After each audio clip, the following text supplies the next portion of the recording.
الحمد لله رب العالمين والعاقبة للمتقين والصلاة والسلام على سيد الأنبياء والمرسلين وعلى آله وأصحابه وذرياته أجمعين أما بعد.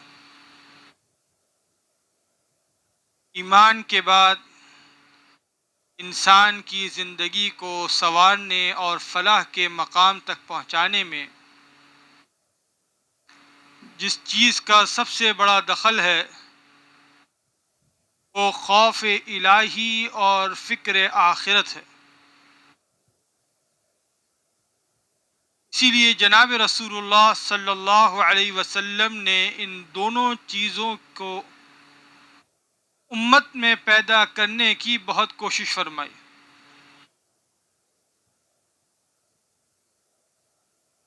کہ جب یہ امت میں پیدا ہو جائیں گی تو انسان کی زندگی دنیا میں بھی سنور جائے گی اور آخرت میں بھی سنور جائے گی. آخرت میں بھی کامیاب ہو جائے گا، آخرت کی کامیابی بھی اسے مل جائے گی. اسی لیے جناب رسول اللہ صلی اللہ علیہ وسلم نے خوف الہی اور فکر آخرت کے کبھی فوائد و فضائل بیان فرمائے اور کبھی اللہ رب العزت کے قہر و جلال اور قیامت کے ہولناک اور لرزہ خیز احوال بیان فرمائے. جناب رسول اللہ صلی اللہ علیہ وسلم کی اکثر مجالس اسی موضوعات پر ہوتی تھی.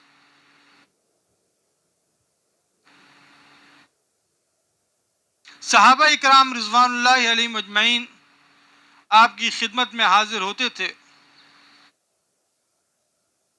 اور آپ جب بیان فرما رہے ہوتے تھے، جنت کا ذکر کر رہے ہوتے ہیں یا جہنم کا احوال بیان کر رہے ہوتے، تو صحابہ اکرام رضوان اللہ علیہ مجمعین پر ایسی کیفیت طاری ہوتی کہ گویا کہ وہ اپنے سامنے دیکھ رہے، گویا کہ جنت ان کے سامنے ہے، کہ پیغمبر صلی اللہ علیہ وسلم جس طرح جنت کے احوال بیان کر رہے ہیں وہ ان کو نظر آ رہی ہے جنت، جس طرح جہنم کے خوفناک احوال بیان کر رہے ہیں وہ جہنم کی ہولناکی انہیں نظر آ رہی ہے.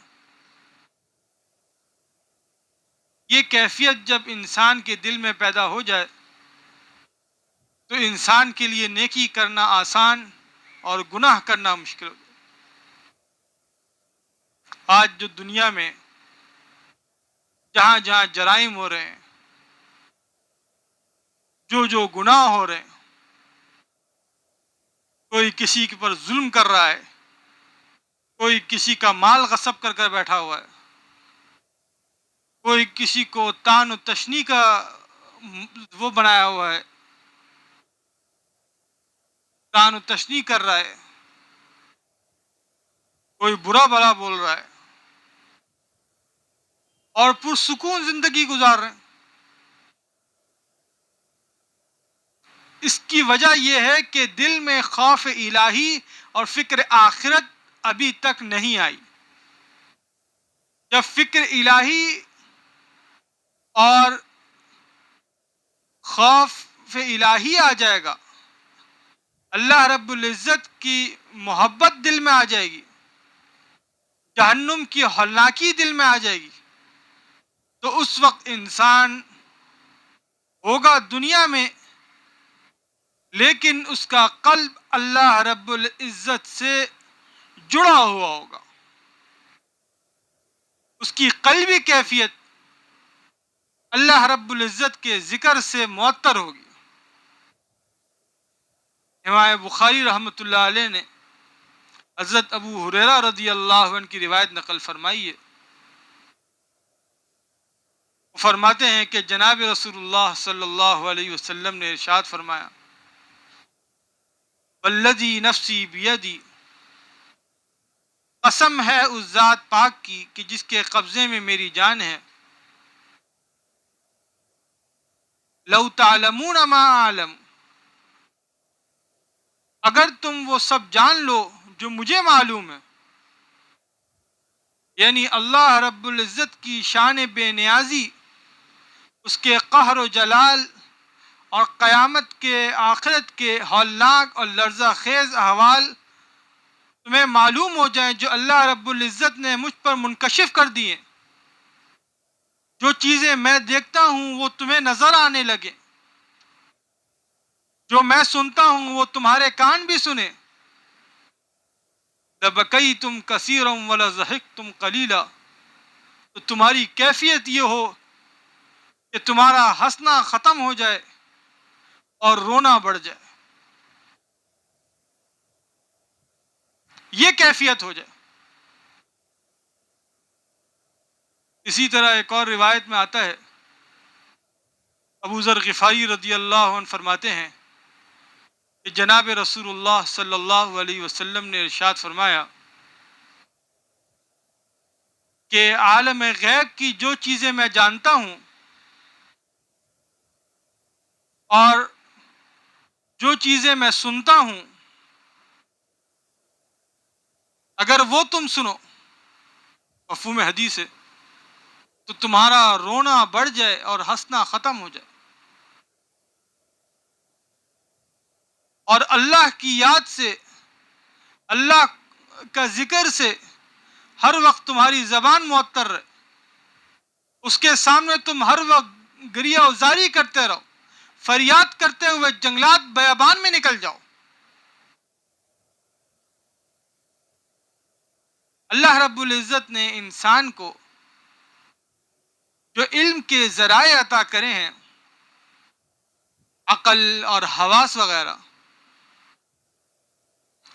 یہ عالم شہود تک ہے کہ دنیا میں کیا ہو رہا ہے ہم دیکھ لیتے ہیں، ہمارے گھر میں کیا ہے ہم دیکھتے ہیں، ہمارے محلے میں کیا ہو رہا ہے ہم دیکھتے ہیں، سنتے ہیں، ہمارے شہر میں کیا ہو رہا ہے ہم خبروں میں سن لیتے ہیں،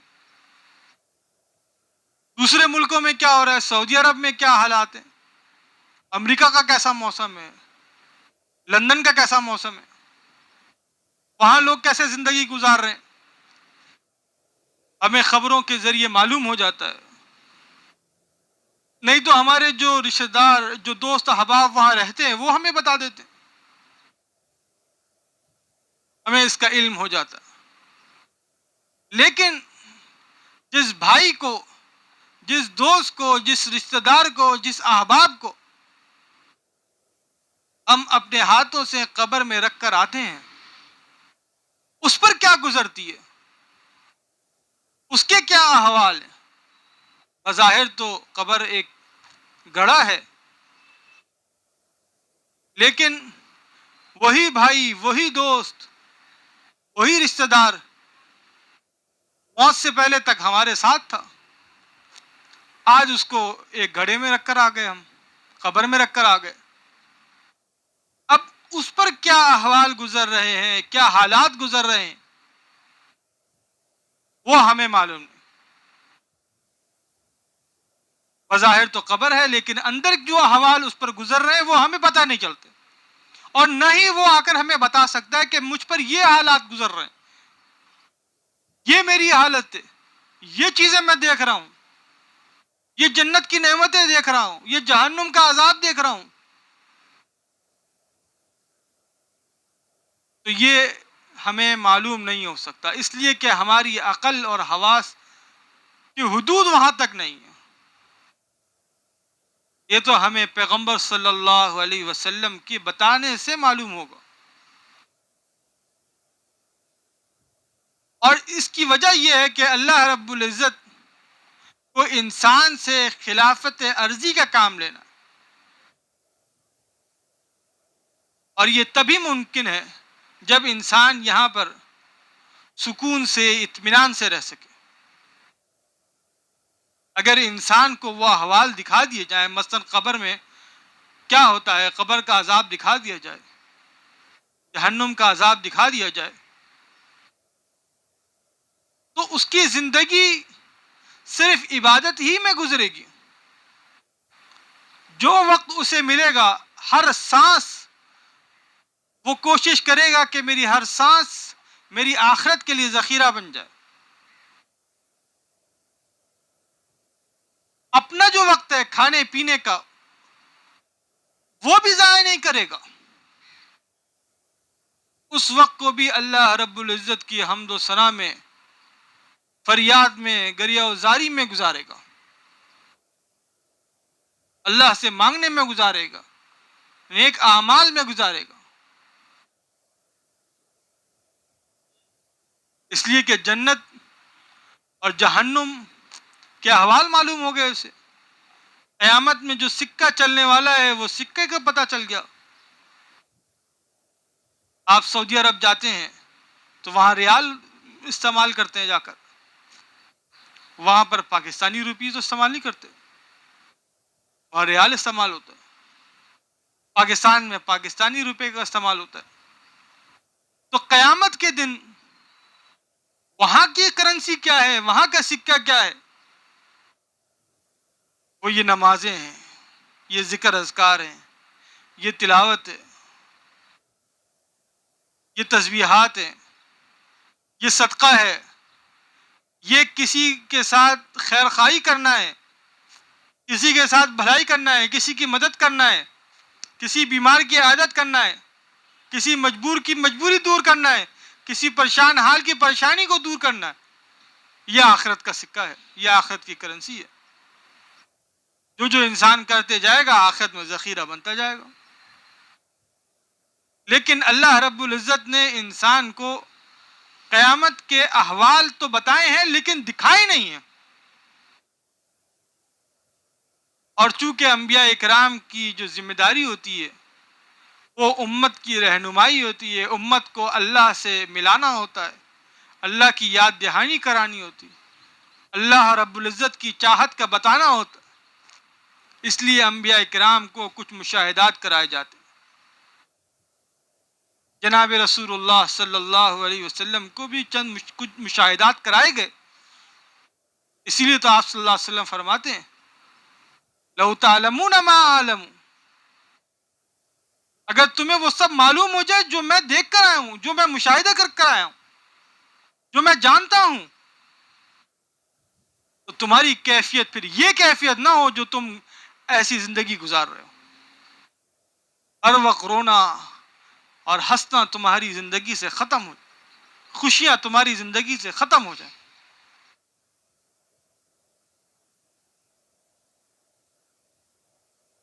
آپ صلی اللہ علیہ وسلم کا معمول رات کا یہ ہوتا تھا کہ آپ اپنے مشاغل سے فارغ ہو کر، عشاء کی نماز سے فارغ ہو کر تھوڑی دیر آرام فرما لیتے،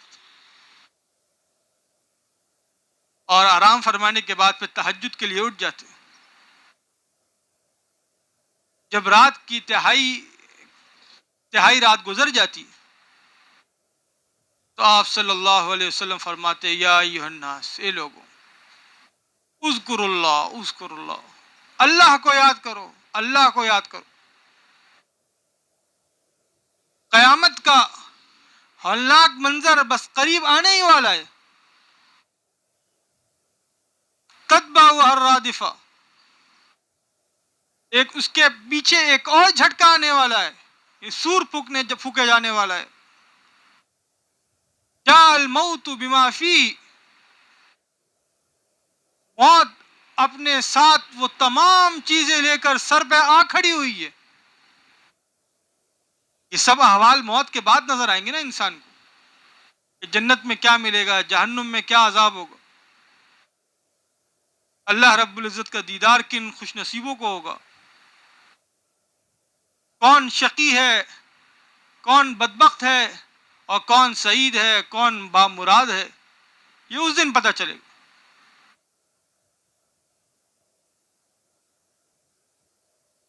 لوگوں کو بھی پیغمبر صلی اللہ علیہ وسلم اٹھاتے تھے، چاہتے تھے کہ لوگ بھی اٹھیں، تہجد میں اٹھیں، دعائیں کریں، ذکر اذکار کریں، اللہ کو یاد کریں. ان سب مشاہدات کے بعد باوجود اللہ رب العزت نے جناب رسول اللہ صلی اللہ علیہ وسلم کو ایسا قلب سلیم عطا فرمایا تھا، ایسا طاقتور دل عطا کیا تھا کہ ان تمام مشاہدات کے باوجود آپ صلی اللہ علیہ وسلم اپنی تمام فرائض منصبی کو بخوبی انجام دیتے، اور آپ صلی اللہ علیہ وسلم نے ایک ایسا نمونہ امت کو پیش کیا اپنی زندگی کا کہ ہر امتی، ہر طبقے کا امتی، ہر درجے کا امتی اس کو اپنا سکتا ہے اور اپنی زندگی اس طرح گزار سکتا ہے۔ دنیا میں جیسا عمر فاروق رضی اللہ عنہ فرماتے ہیں کہ دنیا میں مال و دولت سے انسان کی عزت ہوتی ہے۔ جس کے پاس مال زیادہ ہے، بڑا گھر ہے، گاڑیاں ہیں، کاروبار ہے، بینک بیلنس اچھا ہے، اس کی سب عزت کرتے ہیں۔ اگر وہ نمازیں پڑھتا ہے یا نہیں پڑھتا کسی کو اس کی فکر نہیں ہوتی۔ فلاں صاحب نماز نہیں پڑھ رہے، پیسہ تو بہت ہے ان کے پاس، فکر نہیں ہو رہی کسی، بس ہماری سلام دعا اس سے ہونا چاہیے۔ وہ تسبیحات پڑھتے ہیں، ذکر اذکار کرتے ہیں، روزے رکھتے ہیں، اس کی فکر نہیں ہے۔ اگر انسان کے دل میں یہ فکر آ جائے کہ میرا بھائی بھی نماز پڑھ رہا ہے یا نہیں پڑھ رہا، میرا بھائی ذکر اذکار کر رہا ہے نہیں کر رہا، میرا بھائی تلاوت کر رہا ہے یا نہیں کر رہا، تو اس کی کرنسی میں اضافہ ہی ہوتا جائے گا آخرت کی۔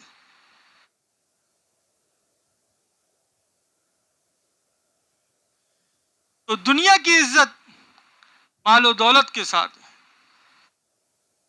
وَعِزُّ الْآخِرَةِ بِصَالِحِ الْأَعْمَالِ، لیکن آخرت کی عزت جو حقیقی زندگی ہے، دنیا کی تو چند روزہ زندگی ہے، اصل زندگی دنیا کی زندگی نہیں ہے، اصل زندگی تو آخرت کی زندگی ہے جو نہ ختم ہونے والی زندگی ہے۔ انسان ہمیشہ سے تھا نہیں، لیکن آیا ہمیشہ کے لیے، اب نہیں ختم ہوگا یہ، اب یہ منتقل ہوتے جائے گا۔ تو آخرت کی جو عزت ہے، جو ہمیشہ کی زندگی ہے، اس زندگی میں کس چیز سے عزت ہے؟ صالح الاعمال، نیک اعمال کے ساتھ۔ وہاں کی کرنسی یہ نمازیں ہیں، یہ ذکر اذکار ہیں، یہ نیک اعمال ہیں۔ جو شخص جتنا اپنی زندگی کو شریعت کے مطابق گزارے گا، اتنا آخرت میں اس کی اتنی زیادہ اس کی عزت ہوگی، آخرت میں اتنا بڑا مقام ہوگا اس کا آخرت میں۔ اور جو جتنا شریعت سے دور رہ کر زندگی گزارے گا، شریعت نے کام کرنے سے، دنیاوی مشاغل کو پورا کرنے سے منع نہیں کیا۔ یہ نہیں کہا شریعت نے کہ سب چھوڑ چھاڑ کر بیٹھ جائے آدمی، مسجد میں ساری زندگی مسجد میں گزار دے، ہر وقت ذکر اذکار کرتے رہے۔ پیغمبر صلی اللہ علیہ وسلم نے ایسی زندگی کا نمونہ پیش کیا کہ آپ صلی اللہ علیہ وسلم سب کام بھی کرتے تھے اور اللہ رب العزت سے امت کو جوڑتے بھی تھے، امت کو یہ تعلیم بھی دی کہ دنیا کے کام کے ساتھ ساتھ انسان آخرت کو بھی سنوار سکتا ہے۔ آخرت کو سنوارنے کے لیے یہ ضروری نہیں کہ دنیا چھوڑے تو یہ آخرت سنورے گی، بلکہ دنیا کے کاموں کے ساتھ ساتھ آخرت بھی سنور سکتی ہے اگر اس زندگی کو ہم اپنی زندگی بنا لیں، ان باتوں پہ ہم یقین کر لیں، وہ کیفیت ہماری پیدا ہو جائے جیسے صحابہ کرام رضوان اللہ علیہ مجمعین کی ہو گئی تھی، تو ہماری زندگی بھی کامیاب ہو جائے۔ اللہ رب العزت ہمیں دین کی سمجھ عطا فرمائے اور جناب رسول اللہ صلی اللہ علیہ وسلم والی مبارک زندگی کے جیسی زندگی گزارنے کی توفیق عطا فرمائے۔ وآخر دعوانا الحمدللہ رب العالمین۔